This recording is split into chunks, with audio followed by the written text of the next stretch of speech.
नमस्कार, मैं हूं मधुलिका और आप देख रहे हैं भारत की एक झलक।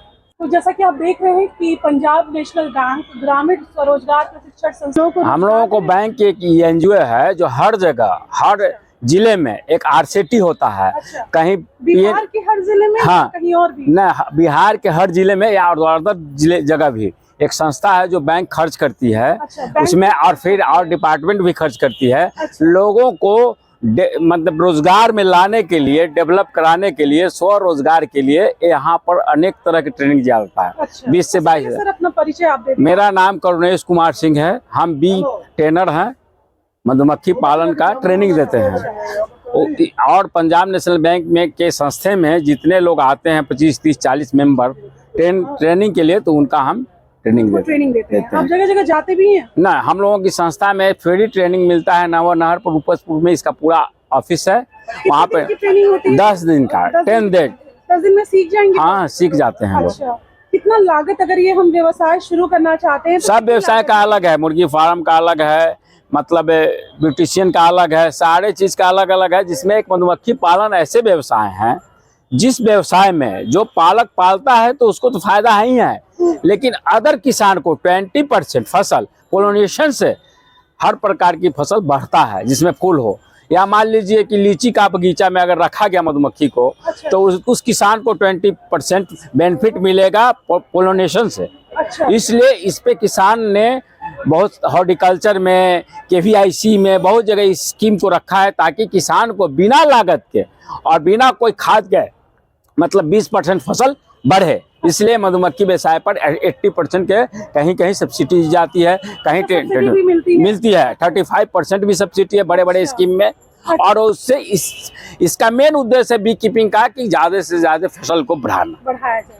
अच्छा, पोलिनेशन से ये व्यवसाय करना चाहता है तो कम से कम लागत कितनी लगेगी और ज्यादा से ज्यादा लागत क्या होगी? इसका लागत बहुत कम है। 1000 बक्से 1200 रुपए में हॉर्टिकल्चर से जो ट्रेनिंग कर लेंगे हमारे यहाँ से, चाहे केवीआईसी से, तो उनको आप 1000 रुपये बक्सा 1200 रुपये के लागत में मिल जाती है। अच्छा, और सिर्फ वो कमा कितना लेंगे? फिर वो जितना आप वो लागत लगाएंगे उतना तो उनको, अगर सीजन में बक्सा से शुरू करेंगे तो 1-2 महीना में ही रिटर्न हो जाएगा। अच्छा, और उसके बाद बेनिफिट ही बेनिफिट उनको। अच्छा, नहीं आप एक अमाउंट बताइए कि कम से कम कितना पैसा लगता है? कम से कम अगर चाहें वो लोग तो बैंक से सहायता लेके अगर एक पिकअप बक्सा, यानी मतलब 60-70 बक्सा से शुरू करेंगे तो उनका 60-70 हजार रुपये 60-70 हजार से शुरुआत हो सकता है। और वो हॉर्टिकल्चर से बक्सा उनको मिल जाएगा। अच्छा, 80% सब्सिडी पे।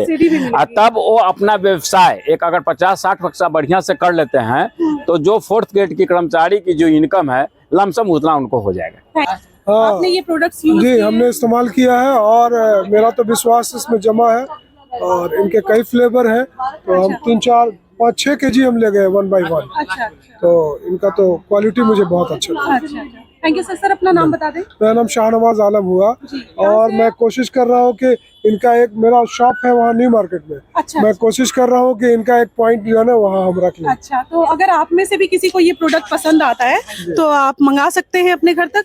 सर आपका कोई ऑनलाइन भी जैसे हम लोग डिलीवरी, होम डिलीवरी 2 केजी से अधिक अगर मधु का अगर कोई डिमांड करते हैं तो 4 कस्टमर होते हैं तो खुद अपने परिवार द्वारा उनको हम पहुंचवा देते हैं। अच्छा, अच्छा, आप चार्ज बता दें इसका? चार्ज 400 से 500 रुपए केजी तक। केजी। लोगों को अगर जानना हो कि ये शहद प्योर है, जैसे हम जैसे लोग हैं, तो वो कैसे जान पाएंगे? इसको एक ही टेस्ट है कि थाली में रख दें मधु को और उसको थोड़ा सा पानी डाल के हिलाएं तो फैलेगा, तो कम्बो का रूप उसमें नजर आएगा। अच्छा। एक कारण जेनेटिक गुण के कारण होता है मध में। और सारे जो टेस्ट हैं, जैसे पानी में लोग कहता है बैठ गया है नहीं, तो ये तो हमारी दादी माँ भी बनाती थी कुछ घर में पाक करने के लिए, टिकड़ी वगैरह तो बैठाता था। तो ये असंतृप्त घोल है, गाढ़ा घोल है, तो पानी से भारी होगा तो बैठेगा ही। कोई फैक्ट जांच नहीं है, अंदाजा नहीं लगाया जा सकता कि प्योरिटी की अंदाजा सिर्फ यही एक जो जांच का तरीका यही है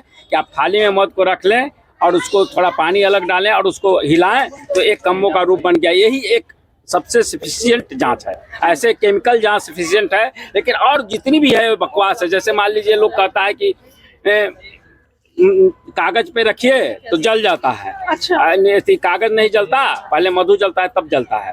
तो ये तो कड़वा तेल में भी होता है। इसलिए कि जो ये हम लोग पढ़े हैं इंटर में कि जो अपने ओर खींचती है तापमान, तो अपने ओर खींचेगी तो ऊपर वाला जब चीज जलेगा तभी कागज जलेगा। सही। इसलिए ये भी फैक्ट जांच नहीं है। जांच का वही एक है केमिकल। लोगों में भ्रांतियां हाँ, हैं बहुत भ्रांतियां ज्यादा। तो इतनी है कि लोग कहते हैं कि मध जो है सो सटता नहीं है, पिघलता है। तो इसका भी एक कारण है कि जब वैक्स का मात्रा रहता है, चिकनापन मध में है, तभी वो पिघल रहा है। अच्छा। और नीचे की ओर सरक रहा है। अगर वैक्स की मात्रा उसको समाप्त कर दी जाए चीनी जैसे, तो वो सटने एक लगेगा। और जानकारी दे दीजिए, शहद कितने प्रकार के हैं? शहद हमारे यहाँ 6 प्रकार के, ऐसे हम कोशिश कर रहे हैं तो 1-2 प्रकार का और कलेक्शन करने का कर रहे हैं, जो यूकेलिप्टस का यहाँ नहीं है, लेकिन मेरे पास अभी 5-6 हैं। जैसे पहले हम लोगों का कलेक्शन होता है अक्टूबर में और नवंबर में तुलसी, उसके बाद फिर आ जाता है सरसों का सीजन दिसंबर और जनवरी में सरसों का कलेक्शन करते हैं। फिर फरवरी मार्च में आ जाता है आपका वहाँ से माइग्रेट करके बक्सा लीची में, तो लीची कलेक्शन होती है।